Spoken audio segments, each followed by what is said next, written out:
Welcome to another Wise Guys tutoring video, and we're continuing our series in the BA2 Plus calculator series, and we're going to look at the cash flow function to calculate net present value. So we're going to look at the cash flow function and the net present value function of the calculator. Now, when you have a cash flow question, the important thing to do is to set up your timeline. So that's the first thing you have to do, is set up your timeline. So we need to read through the question and set up our timeline based on the information from the question. The startup costs for a new product will require the outlay of $700,000 today and another $700,000 in 1 year. The product will hit the market in the beginning of year 3 and produce profits of $400,000 at the end of each of the next 5 years. The company will sell the product at the end of the 5-year production run for $300,000. If the company's rate of return is 12%, should you go ahead and produce the product? Alright, so if we go back to the top, the startup cost requires us to pay $700,000 today and another $700,000 in 1 year. Now, the product will not hit the market until the beginning of year 3 and produce profits of $400,000 for the next 5 years.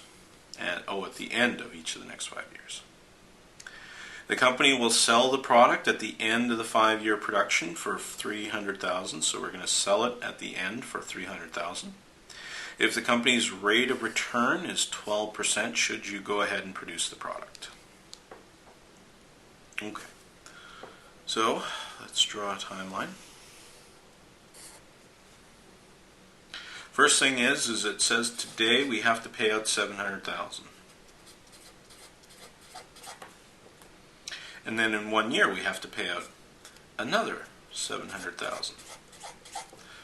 Okay, so I'm using negatives because they're outflows of money. Now, we have to remember that the product will not reach the market until the beginning of year 3. So, nothing is going out, there's no money going out in year 2, and no money coming in year 2. And then early in year 3, so right about here somewhere, this is where the product will hit the market, and then we will produce profits of $400,000 for the next 5 years. So for year 3, year 4, year 5, year 6, and year 7, we will produce profits of $400,000.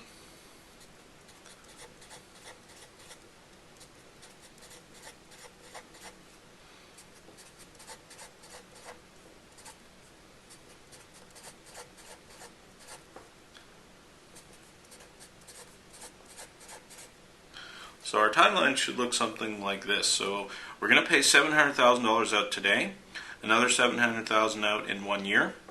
Then we're just going to develop the product for that year, so then there's nothing coming in, nothing going out at the end of the 2nd year. Early in the 3rd year, the product hits the market, produces profits of $400,000 for 5 years in a row, so 1, 2, 3, 4, 5. And then at the end of the 5 years, we'll sell it for $300,000, so then we get another $300,000 here at the end, so we're actually getting $700,000. Okay. Now, to do this on the calculator, you push the CF button. It's right next to the second function. You do not have to press the second function. You can just go ahead and push the CF button.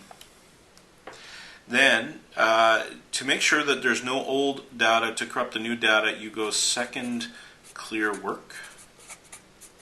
Clear work is the CEC button down in the bottom left corner, so you go second clear work. Now, CF0 means what did we do today? So let me just turn the calculator sideways here for a second. So what we did today is we paid out $700,000. So we want to type that in. Then hit the plus minus button to change it to a negative, and then the enter button. Have to remember this plus minus button because remember this is a negative payment. Then it goes to CO1. CO1, we paid out another $700,000.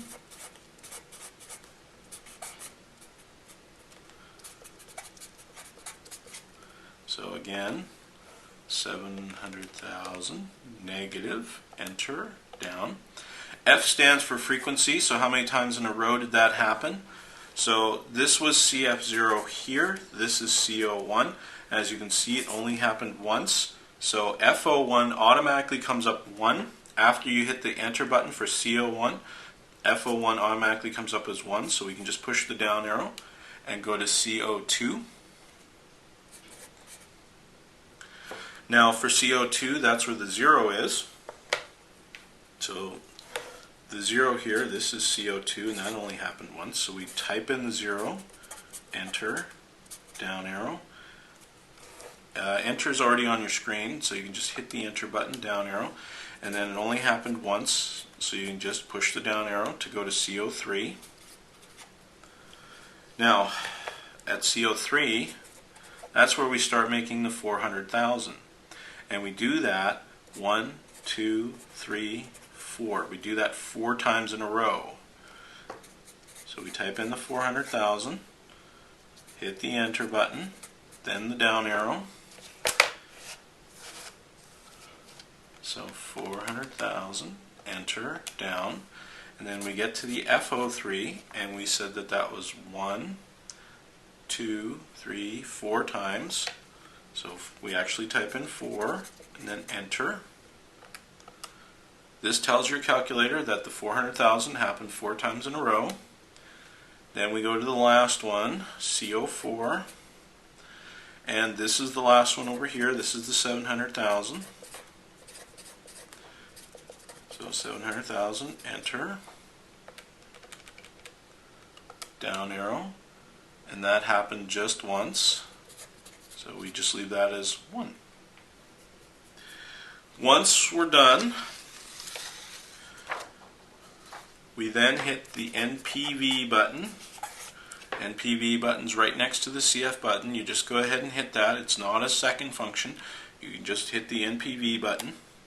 And what comes up is I. This is our rate of return. So the rate of return was 12%. So for I, we type in the 12, enter, the down arrow. This brings us to NPV. This stands for net present value. And what your calculator will do is it'll take all the information in the cash flow and turn it into a present value amount.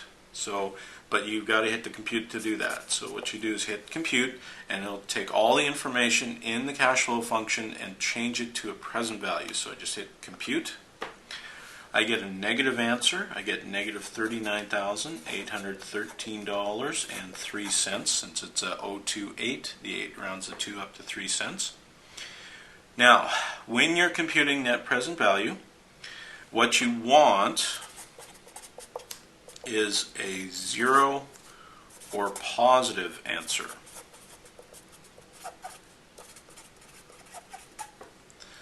So if this happens, you get a 0 or positive answer, you say yes. If you get a negative answer,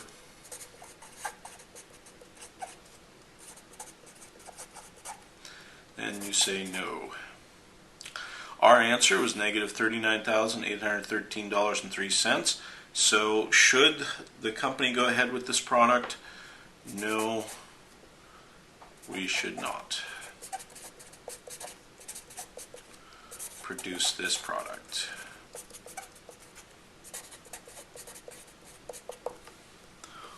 All right.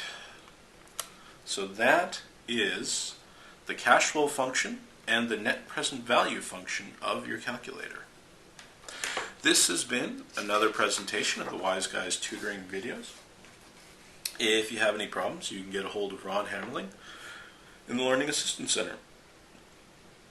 Thank you, and have a good day.